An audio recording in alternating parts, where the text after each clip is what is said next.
Si Attorney Nery Colmenares po, isang human rights lawyer at chairman po ng grupong Bayan Muna, ay nasa Viber. Nandun pala si Nery sa The Hague. Attorney, magandang umaga po sa inyo.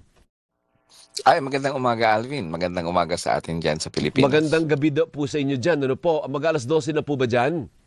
O mga 11:15 ng gabi. 11:15 pa lang pala. Ano po? Ah, Anong impression ninyo Hello, good sa... morning, Trish. Ay, sino yun?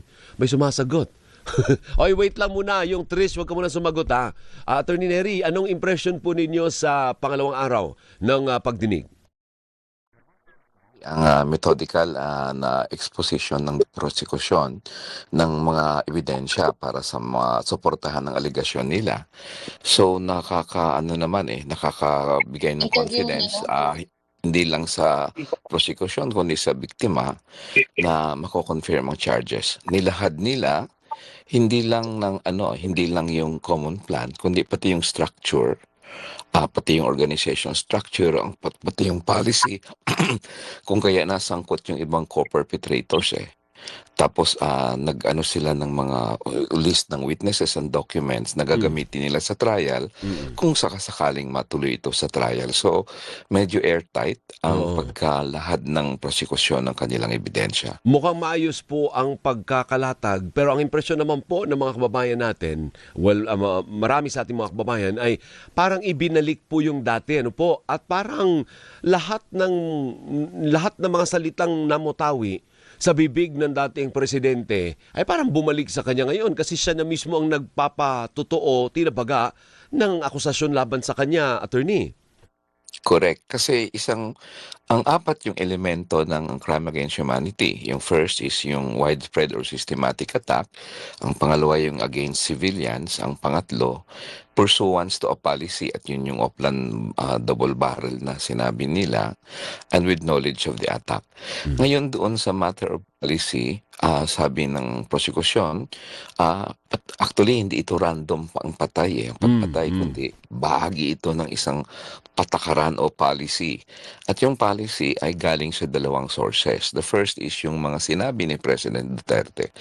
Yung sinabi ni President Duterte, mga operational directives yun or order kung na pumatay. And of course, the other is yung dokumento na Oplan double barrel. So kaya kailangan balikan ang mga sinasabi niya, yung order niya to kill, kill, kill. That's the first. Utos na pumatay. Yung pangalawa, yung kanyang pangako publicly na huwag kayong mag-alala, ipa-pardon ko kayo, ipo-promote ko kayo, i-amnesty ko kayo, encouraging the killing. So basically, yun yung necessity. Bakit mabanggit na naman yung mga sinabi niya? Kasi yun ang nagpapakita na nag-uutos siya ng patakaran to kill and also to encourage them to kill, and at the same time, pinunduhan niya ang EJK nung panahon niya. So basically, yun ang Opo. buod ng kung bakit kailangan ilabas yung mga videotapes na yun. Nag-wrap up na po ang prosecution. Ano po, ang nagsalita pala sa dulo si Attorney Andres, napanood ko pa po bago ako natulog kagabi. Ano po, siyang nag-wrap up Yes. ng presentation.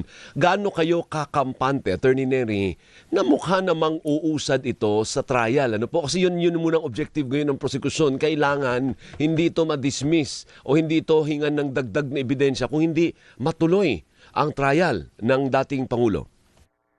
Well, malakas napakalakas ng ebidensya. Kaya ang aming confident kami na mako-confirm siya.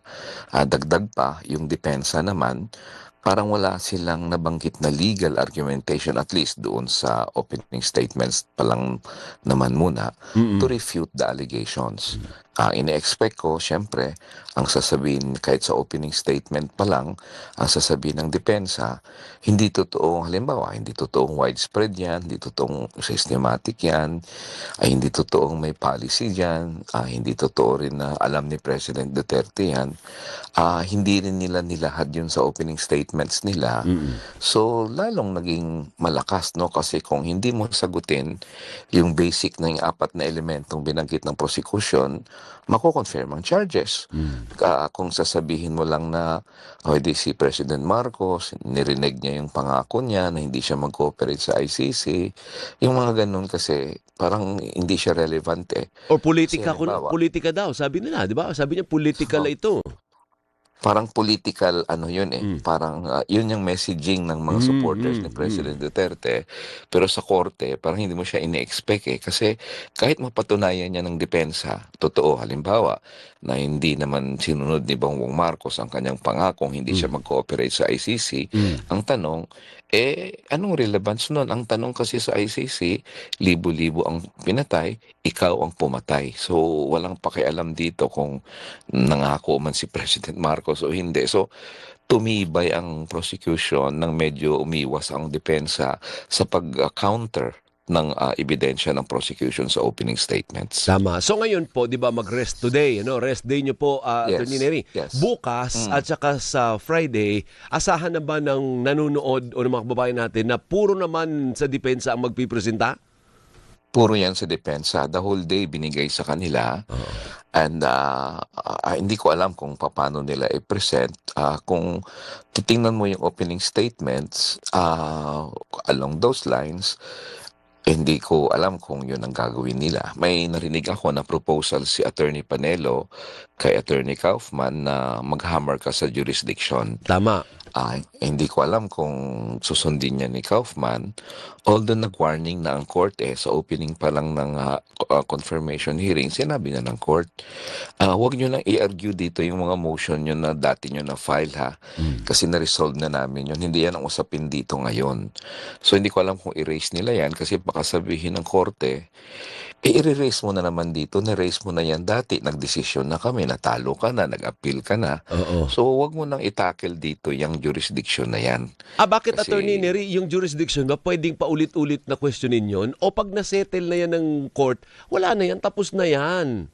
Tapos na yan dapat, oo. So hindi na pwede. Pangalawa, plus yung warning, syempre, ng court na wag nyo nang i-erase dito yung mga motions, mga disqualification, yung mga ganon. Kasi hindi na yan ang issue ngayon. Ang issue na ngayon, sa confirmation hearing, may mga krimen na nagawa and did President Duterte probably commit this? Parang yun na yung issue dito. Hindi na doon sa other issues pa. So, we don't know how it will be done, pero whole day ang prosecution sa Thursday. Siguro kaya ganon din yung stance ng dating Pangulo kasi yun ang linya nila na walang jurisdiction ang ICC sa akin. Kaya hindi rin siya pumunta doon sa yung confirmation of charges. Di ba meron pa rin isa sa Friday?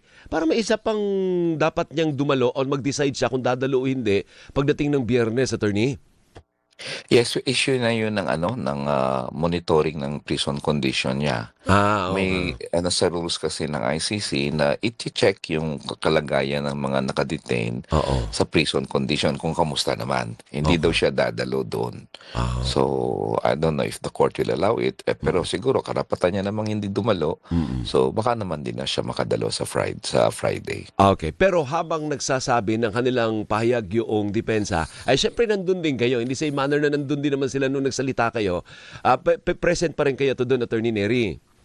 Yes, kasi Okay. tatlo ang magpe-present dyan, yung prosecution, yung depensa, tsaka yung ICC. Kaiba dyan sa Pilipinas na prosecution lang at depensa ang ICC, may third party, yun Oo yung nga. victims. Kaya kami yung lawyers ng victims naman in this case. Pero hindi kayo nagsalita doon, Attorney Neri. Akala ko magsasalita rin kayo. Si Ay, Attorney hindi na. Butuyan at si Okay na Attorney yun. Andres.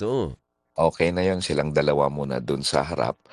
Tsaka na tayo kung trial siguro, tingnan natin kung trial na. Ayan. Thank you, Attorney Neri. Mabuhay po kayo. At mag-ingat po kayo dyan sa the Netherlands, okay?